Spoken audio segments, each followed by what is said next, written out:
सर्वांना नमस्कार.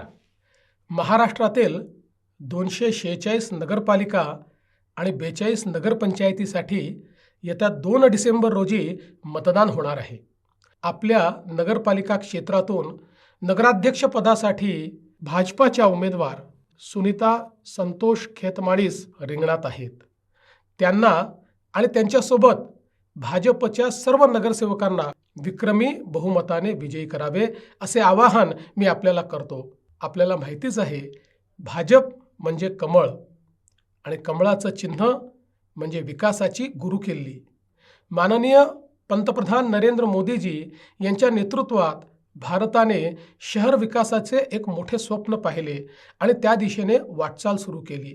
अमृतसारख्या अभियानातून आज अनेक शहरांचे चित्र झपाट्याने पलटत आहे. राज्यातील सरकारच्या माध्यमातून सुद्धा पाणीपुरवठा असेल, विविध इमारती असतील, भुयारी गटारी योजना असतील, रस्ते असतील, वेगवेगळ्या प्रकारच्या संधी असतील, या तयार करण्याचं काम आपण करतोय. मोदीजींनी सांगितलं, प्रत्येक शहर हे स्वयंपूर्ण असलं पाहिजे. अन्न, वस्त्र, निवारा, शिक्षण, आरोग्य, रोजगार याच्यासोबतच उत्तम उद्यानं तिथे असली पाहिजेत. चांगल्या प्रकारची वाचनालयं त्या ठिकाणी असली पाहिजेत. चांगले रस्ते त्या ठिकाणी असले पाहिजेत. भुयारी गटार योजना त्या ठिकाणी असली पाहिजे. स्वच्छ पिण्याचं पाणी प्रत्येक घरामध्ये मुबलक मिळालं पाहिजे आणि पर्यावरणाचं संतुलन देखील आपण राखलं पाहिजे. कधी नव्हे इतकी प्रचंड विकास कामे आज अनेक शहरांमध्ये आपल्याला होताना दिसत आहेत.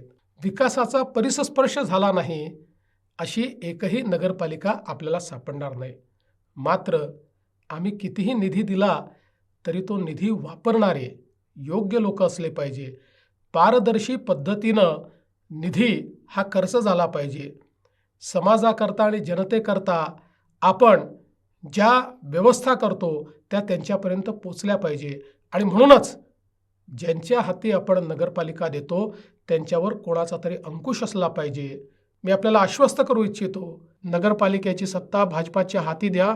मी या नगरपालिकेच्या पाठीशी खंबीरपणे उभा आहे आणि त्याचसोबत त्या नगरपालिकेवर अंकुश म्हणून देखील माझी नजर राहणार आहे. अजून आपल्याला बरीच कामे करायची आहेत. त्यासाठी आपली साथ आम्हाला हवी आहे. विधानसभा निवडणुकीत जे भरभरून यश तुम्ही दिलं तसेच यश या नगरपालिका नगरपंचायत निवडणुकीतही द्यावे आणि विकासाचा हा रथ असाच अखंडित धावत राहावा अशा प्रकारची आपल्याला हात जोडून माझी विनंती आहे. लक्षात ठेवा, 2 डिसेंबरला मोठ्या संख्येने बाहेर पडा, विक्रमी मतदान करा आणि कमळासमोरील बटन दाबायला विसरू नका. जय हिंद.